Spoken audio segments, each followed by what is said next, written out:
नमस्कार विद्यार्थी मित्रांनो, आज आपण प्रॅक्टिस सेट 6.4 सोडविणार आहोत. सोडूया. पहिला प्रॉब्लेम या प्रकारचा आहे.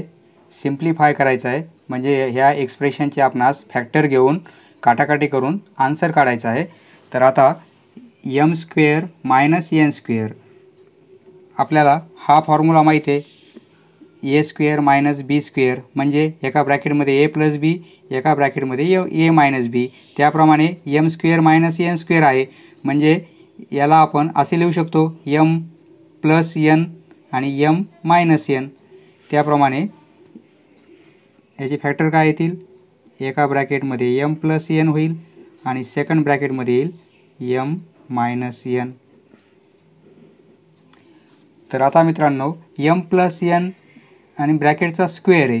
याचा अर्थ काय होतो? m + n ही 2 टाइम्स आहे, म्हणजे मल्टिपलमध्ये m + n आणि मल्टिपल m + n, म्हणजे हे स्क्वेअर असल्यामुळे याला आपण 2 टाइम्समध्ये मल्टिपल लिहू शकतो. m + n आणि m + n, म्हणजे हे m + n चा स्क्वेअरच झालेला आहे.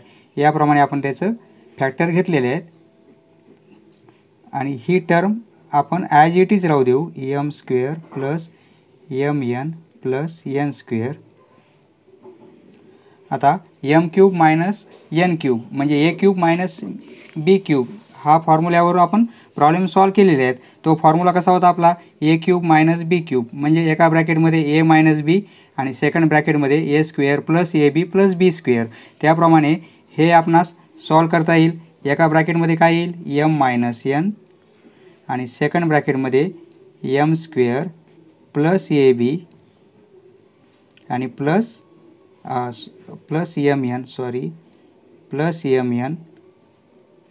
mn आहे आणि प्लस n². याप्रमाणे येईल. तर इक्वल टू, आता येथे मल्टिप्लिकेशन आहे आणि मग त्यामुळे आपण काटाकाटी करू शकतो. आता तर काय कॅन्सल होईल? एका ब्रॅकेटमध्ये m - n आहे आणि येथे m - n आहे, कॅन्सल होतील. m + n हे आहेत आणि m + n हे पण आहेत, कॅन्सल होतील. आणि ही पूर्ण टर्म m² + mn + n² ही पण आहे m² + mn + n², म्हणजे हे दोन्ही कॅन्सल होतील. आता न्यूमरेटरला काय राहील? काहीच नाही, म्हणजे फक्त 1 आहे. न्यूमरेटरला काहीच नाही म्हणजे 1 राहतो आणि डिनोमिनेटरला काय राहते? फक्त ही टर्म राहते m + n. m + n हेच आपलं आन्सर येईल. Next, second problem. या प्रकारचे एक्सप्रेशन आपण 6.1 मध्ये याचे आपण फॅक्टर घेतलेले आहेत. कसे पाडायचे ते आपण पाहिलेलं आहे. त्याप्रमाणे येथे आता येथे 1 आहे, 1 आणि 21 म्हणजे 21 मल्टिपल आला पाहिजे, म्हणजे मल्टिप्लिकेशन आपला 21 आला पाहिजे आणि ॲडिशन किंवा सबस्ट्रॅक्शन किती आली पाहिजे?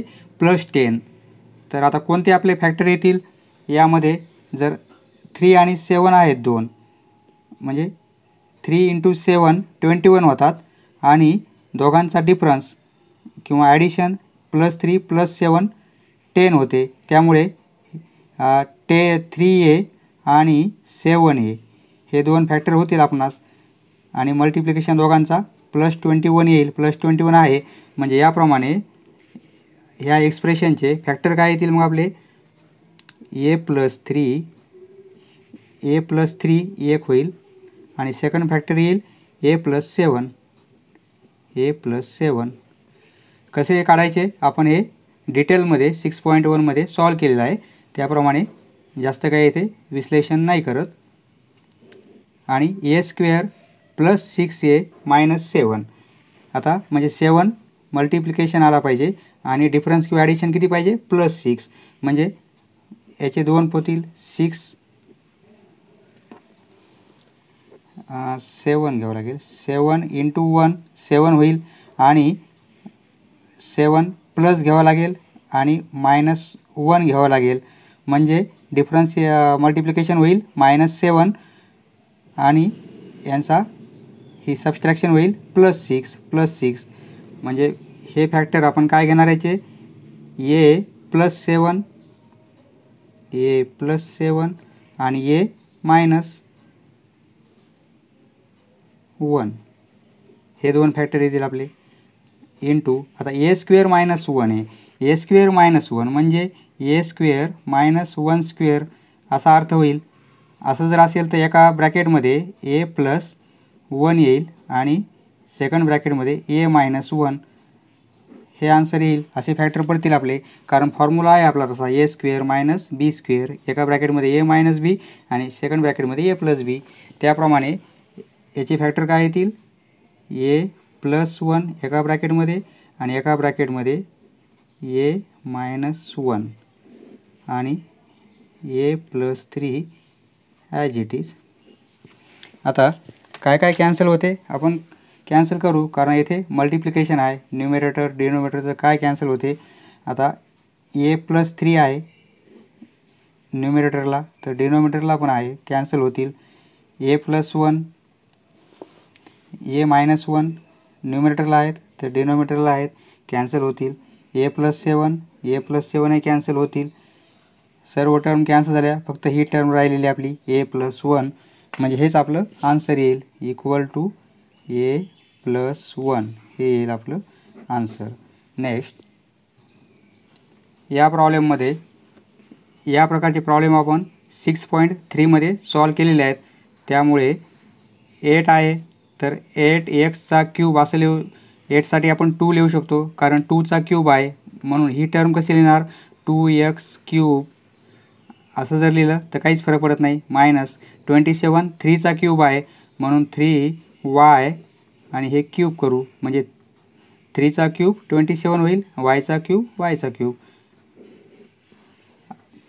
ओके. आता 4x स्क्वेअर म्हणजे याला आपण असं लिहू शकतो 2x आणि स्क्वेअर, कारण 2चा स्क्वेअर 4 आहे, काहीच बदल केला नाही. आणि येथे 3y स्क्वेअर वरच्या क्यूबच्या टर्म आहेत आणि खालच्या स्क्वेअरच्या आहेत, त्यामुळे आपण अशी ॲरेंजमेंट केलेली आहे.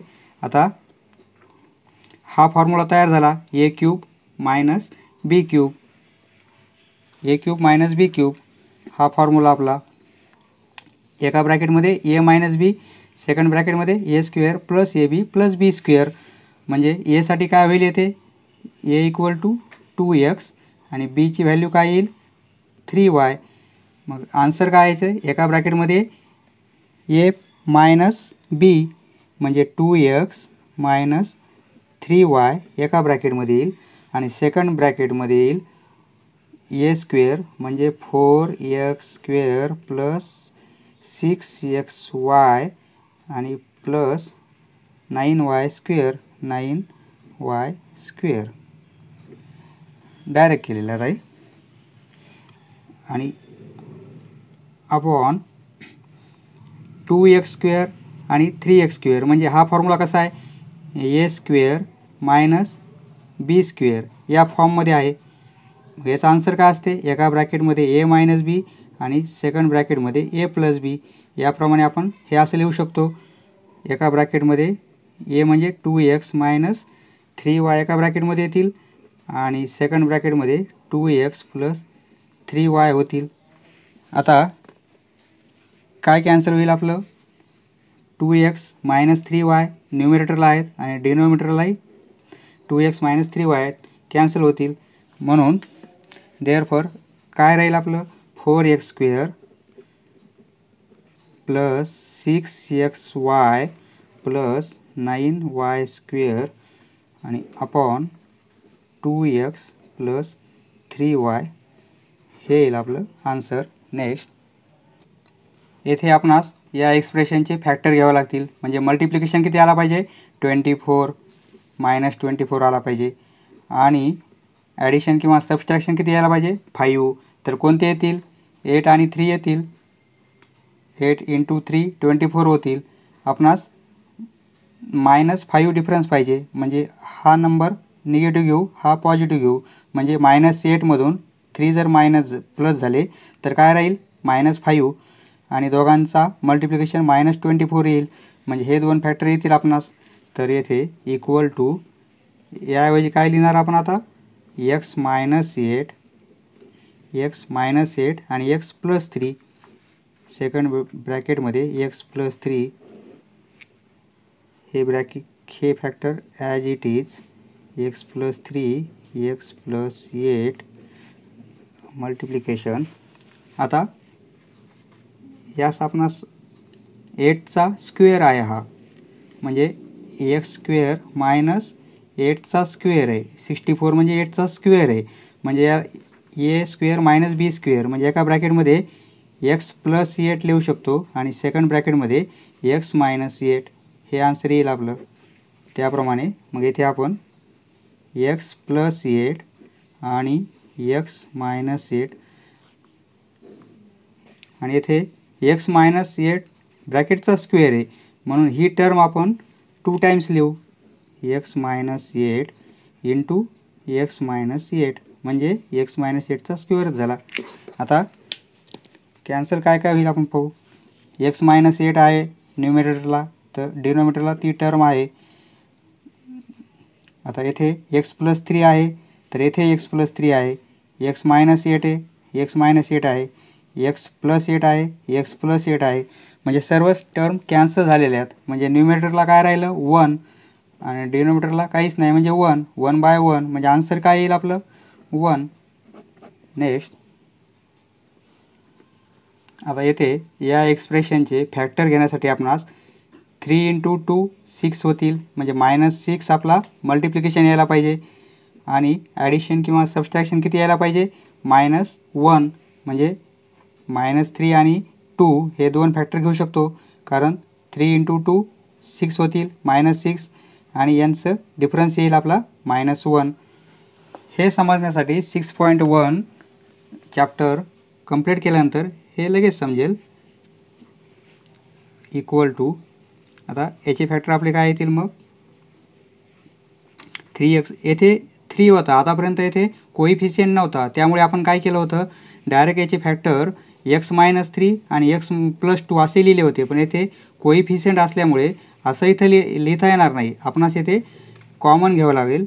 3x स्क्वेअर म्हणजे फॅक्टर कोणते येतील, एक -3x येईल आणि एक +2x येईल. म्हणजे -xला आपण कसं लिहू शकतो -3x आणि +2x आणि -2 ॲज इट इज, म्हणजे हे दोघांचा डिफरन्स -xच येईल. काहीच बदल केलेला नाही आहे, फक्त या फॉर्ममध्ये लिहिलेलं आपण. आणि आता येथे एक्स स्क्वेअर -7x + 12 म्हणजे याचा डिफरन्स किती पाहिजे आपला -7 आणि मल्टिप्लिकेशन पाहिजे 12, म्हणजे 12. तर आपण -3 आणि -4 हे दोन फॅक्टर घेऊ शकतो, कारण -3 इंटू -4 म्हणजे +12 होतील. +12 आहे आणि -3 -4 म्हणजे -7 होतील. म्हणजे येथे कोइफिशियंट नाही आहे, त्यामुळे आपण हे दोन फॅक्टर घेऊ शकतो x -3 आणि सेकंड फॅक्टर येईल x -4. म्हणजे याऐवजी आपण काय लिहिणार आता x -3 आणि सेकंड फॅक्टर येईल आपला x -4 हे साइन ॲज इट इज. आता याचे फॅक्टर घ्यायचे आपणास. 6 इंटू 3 हे मल्टिप्लिकेशन, आपलं मल्टिप्लिकेशन येईल 18 आणि याचे दोन कोणते येतील मग. आता 18साठी आपल्याला काय पाहिजे -7 ॲडिशन किंवा डिफरन्स पाहिजे आपणास. तर -9 आणि 2 हे दोन जर फॅक्टर घेतले आपण, तर यांचा मल्टिप्लिकेशन -18 होईल. मायनस साईन आहे म्हणजे -18 येईल आणि -9मधून 2 गेले तर -7, म्हणजे हे दोन फॅक्टर घेऊ शकतो आपण. कारण येथे कोइफिशियंट असल्यामुळे आपण कॉमन घ्यावं लागेल. 3x स्क्वेअर म्हणजे -7xला आपण कसं लिहू -9x आणि +2x -9x आणि +2x आणि हे -6 ॲज इट इज. आणि x स्क्वेअर -4 आहे, तर यास असं लिहू शकतो x स्क्वेअर -2चा स्क्वेअर. आता नेक्स्ट स्टेपमध्ये आता आपण इथे काय करू 6.1 प्रमाणे येथे कॉमन घेऊ. या दोन टर्ममध्ये कॉमन घेऊ, या दोन टर्ममध्ये कॉमन घेऊ. आता येथे कॉमन काय येईल 3x कॉमन येईल, कारण 3x येथे आहे, येथे पण आहे. 3x जर कॉमन घेतला आपण तर येथे एक्स राहील स्क्वेअर असल्यामुळे आणि येथे फक्त -1 राहील. आता येथे कॉमन +2 घेऊ. नंतर मग येथे काय राहील मग x -1. आता x -3 as it is x -4 sign as it is. आता येथे कॉमन 3x येईल आपणास 3x म्हणजे x राहील आणि -3 राहील आणि येथे कॉमन 2 घेऊ म्हणजे x -3 राहतील आणि x² -2 चा स्क्वेअर म्हणजे a² - b² म्हणजे याला आपण असं लिहू शकतो ना. आता x -2 एका ब्रॅकेटमध्ये आणि x + 2 एका ब्रॅकेटमध्ये याचं फॅक्टर असे येतील. आता नेक्स्ट स्टेपमध्ये 2 सारखे ब्रॅकेट आहेत त्यापैकी एक ब्रॅकेट घेणार आणि उरलेला ब्रॅकेट आपला 3x + 2 होईल आणि येथे x -3 होईल आणि x -4 ॲज इट इज हे साइन आहे ॲज इट इज. आता येथे x -3 सेम ब्रॅकेट आणि उरलेले टर्म एका नेक्स्ट ब्रॅकेटमध्ये 3x + 2 आणि x -2 x + 2. पूर्ण आपण एक्सप्रेशन्स फॅक्टर काढलेले आहेत. आता याचा काटाकाटी करण्यासाठी याचा आपण रेसिप्रोकल घेऊ म्हणजे हे साइन मल्टिप्लाय करू आपण. x -1 3x + 2 आणि x -3 x -4 हे साइन आपण डिव्हिजनचं आहे. येथे मल्टिप्लिकेशनचं केलं तर ही टर्म डिनोमिनेटरला येईल आणि ही टर्म जाईल न्यूमरेटरला पूर्ण ह्या दोन्ही टर्म. तर मग काय होईल x -2 आणि x + 2 ह्या दोन टर्म वर जातील आणि ह्या वरच्या दोन टर्म खाली येतील x -3 आणि 3x + 2 असं राहील. आता काय काय कॅन्सल होईल आपण पाहू. आता 3x + 2 आहे तर 3x + 2 आहे न्यूमरेटरला आहे डिनोमिनेटरला आहे कॅन्सल झालेला आहे. पुन्हा काही कॅन्सल होईल का काहीच कॅन्सल होणार नाही. मग काय राहील मग आपलं येथे राहील x -1 एका ब्रॅकेटमध्ये x -2 x + 2 या तीन टर्म न्यूमरेटरला आहेत आणि डिनोमिनेटरला x -3 आहे x -4 आणि x -3 म्हणजे x -3 ही 2 वेळेस आहे टर्म आणि मल्टिप्लिकेशनमध्ये आहे म्हणून x -3 याचा आपण स्क्वेअर लिहू शकतो 2 टाइम्स असल्यामुळे आणि ही टर्म मल्टिप्लिकेशनमध्येच आहे म्हणून ब्रॅकेटमध्ये x -4 हे येईल आपलं आन्सर. नेक्स्ट येथे 4 × 6 म्हणजे 24 होतील. 24 आपला मल्टिप्लिकेशन आला पाहिजे आणि ॲडिशन किंवा डिफरन्स किती आला पाहिजे -11. तर दोन फॅक्टर येतील आपले एक येईल -8 आणि सेकंड होईल -3 कारण दोघांची ॲडिशन किती येईल -11 आणि दोघांचा मल्टिप्लिकेशन येईल +24. 6 × 4 म्हणजे 24 हे दोन फॅक्टर घेता येतील आपणास.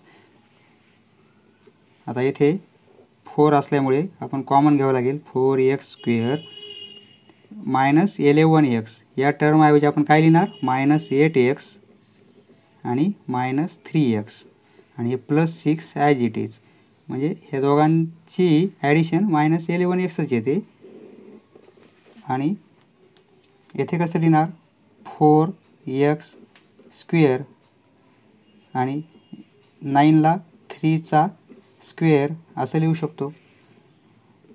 आता येथे 4x कॉमन घेऊ आपण. 4x जर कॉमन घेतला तर येथे काय राहील मग x -2 कारण 4xने 8xला डिवाइड केलं तर 2 राहतील साइन मायनस आणि -3 कॉमन घेऊ तर येथे राहील x -2 हे दोन्ही ब्रॅकेट सेम आलेले आहेत. आणि येथे a² - b² या टाईपमध्ये फॉर्म्युला आहे म्हणजे त्याचा आन्सर काय येईल एका ब्रॅकेटमध्ये 4x - 3 आणि सेकंड ब्रॅकेटमध्ये 4x + 3 असं लिहू शकतो आपण। आता येथे कॉमन हे दोन्ही ब्रॅकेट सेम असल्यामुळे एका ब्रॅकेटमध्ये तो सेम ब्रॅकेट आणि उरलेले ज्या टर्म आहे त्या सेकंड ब्रॅकेटमध्ये येतील, हे आपण पाहिलेलं आहे। आणि 4x - 3 4x + 3 सर्व आपलं फॅक्टर काढणं झालेले आहेत। आता काटाकाटी काय होईल ते पाहायची। तर 4x - 3 आहे येथे आणि येथे 4x - 3 आहे, कॅन्सल होतील। मग राहील काय आपलं, एका ब्रॅकेटमध्ये राहील न्यूमरेटरला x - 2 आणि डिनोमिनेटरला येईल 4x + 3, हे येईल आपलं फायनल आन्सर। नेक्स्ट या प्रॉब्लेममध्ये a³ मायनस म्हणजे 3 चा क्यूब लिहू शकतो आपण। 27ला a³ - 3 चा क्यूब अपॉन, आता याचे आपणास फॅक्टर घ्यावे लागतील। 5 × 3 म्हणजे 15 होतील आणि 15चे असे फॅक्टर घेणार की -16 आपणास डिफरन्स आला पाहिजे, म्हणजे 15 आणि एक 1 घ्यावं लागेल, म्हणजे -15 आणि -1 म्हणजे हे -16 होतील आणि दोघांचा मल्टिप्लिकेशन +15 येईल। 5 × 3 म्हणजे +15 येईल। तर येथे काय घ्यावं लागेल, येथे कोएफिशियंट असल्यामुळे आपल्याला कॉमन घ्यावं लागेल। डायरेक्ट फॅक्टर a - 15 आणि a - 1 असे नाही घेता येणार, कारण इथे कॉन्स्टंट कोएफिशियंट आहे, त्यामुळे 5a², आता या -16 ऐवजी आपण काय लिहिणार, -15 a आणि -1 म्हणजे -a आणि +3 साइन ॲज इट इज। आता a² + 3a + 9, a² + 3a + 9 याचे काही फॅक्टर काढता येणार नाहीत, ॲज इट इज राहू देऊ। आणि 25a² म्हणजे 5a आणि स्क्वेअर असं लिहू शकतो आपण, कारण 5चा स्क्वेअर 25, aचा स्क्वेअर a² आणि -1 आहे म्हणजे 1चा स्क्वेअर लिहू शकतो, कारण 1चा स्क्वेअर 1च होतो, फक्त या फॉर्ममध्ये लिहिलेलं आहे आपण। आता हे a³ - b³ या फॉर्म्युल्यानं सॉल्व करता येईल। हा फॉर्म्युला आपला a³ - b³ म्हणजे एका ब्रॅकेटमध्ये a - b, सेकंड ब्रॅकेटमध्ये a² + ab + b², a - b म्हणजे a - 3 होईल येथे, आणि a² + ab म्हणजे 3a आणि +b² म्हणजे 9। आता येथे कॉमन घेऊ आपण, कॉमन 5a कॉमन येईल या दोन टर्ममध्ये, या दोन टर्ममध्ये 5a कॉमन येथे घेतला तर येथे राहील a - 3 आणि येथे -1 कॉमन घ्यावं लागेल, तर मग सेकंड ब्रॅकेटमध्ये येईल a - 3, कारण हे दोन ब्रॅकेट इक्वल आले पाहिजेत। आणि हे a² + 3a + 9 आणि a² - b² फॉर्ममध्ये आहे, त्यामुळे एका ब्रॅकेटमध्ये 5a - 1 आणि सेकंड ब्रॅकेटमध्ये 5a + 1 असे येतील फॅक्टर। आता a - 3 a² + 3a + 9, आता येथे a - 3 एका ब्रॅकेटमध्ये a - 3 आणि सेकंड ब्रॅकेटमध्ये उरलेल्या टर्म 5a - 1 असं होईल। आता हे आपण साइन डिव्हिजन आहे, याचं मल्टिप्लिकेशन केलं तर ही टर्म वर जाईल आणि वरची टर्म खाली येईल, त्याप्रमाणे 5a - 1 आणि 5a + 1 हे वर जातील आणि वरचे टर्म a² + 3a + 9 हे खाली येईल। आता पूर्ण आपण सॉल्व केलेलं आहे, आता काय कॅन्सल होईल ते पाहायचं। आता a² + 3a + 9 आणि a² + 3a + 9 कॅन्सल होईल. 5a -1 आहे आणि 5a -1 आहे, कॅन्सल. a -3 आहे, येथे a -3 आहे, कॅन्सल. फक्त काय राहते, डिनोमिनेटरला काहीच राहत नाही आणि न्यूमरेटरला 5a + 1, म्हणजे आन्सर काय येईल आपलं 5a + 1. नेक्स्ट या प्रॉब्लेममध्ये मित्रांनो 1 - 2x + x² म्हणजे कशाचं हे आहे 1 - x² ह्याचं हे एक्सपेन्शन आहे. 1 - x² हे जर सॉल्व केलं तर हे आन्सर येते. आणि 1 - x³ तर याला आपण असं लिहू शकतो 1^³ - x³ इंटू 1 + x + x² हे कशाचंच नाही आहे, त्यामुळे 1 + x + x² as it is आणि 1 + x ॲज इट इज. आता हे 1 - x² आहे म्हणजे आपण 2 टाइम्स लिहू शकतो 1 - x इंटू 1 - x आणि a³ - b³ या फॉर्म्युल्यानं काय होईल 1 - x a² म्हणजे 1² 1 प्लस x आणि प्लस b² म्हणजे x² येईल. हे आन्सर येईल a³ - b³ फॉर्म्युला यूज करून into 1 + x + x² as it is आणि हे 1 + x ॲज इट इज. आता इक्वल टू काय कॅन्सल होईल याच्यात 1 - x आहे येथे, तर येथे 1 - x 1 + x + x² 1 + x + x² हे पण आहे, कॅन्सल होतील. म्हणजे काय राहील, न्यूमरेटरला राहील फक्त 1 - x आणि डिनोमिनेटरला राहील 1 + x. हे येईल आपलं आन्सर. समजलं मित्रांनो, धन्यवाद. पुढचा व्हिडिओ पाहण्यासाठी चॅनल सबस्क्राईब करा. धन्यवाद.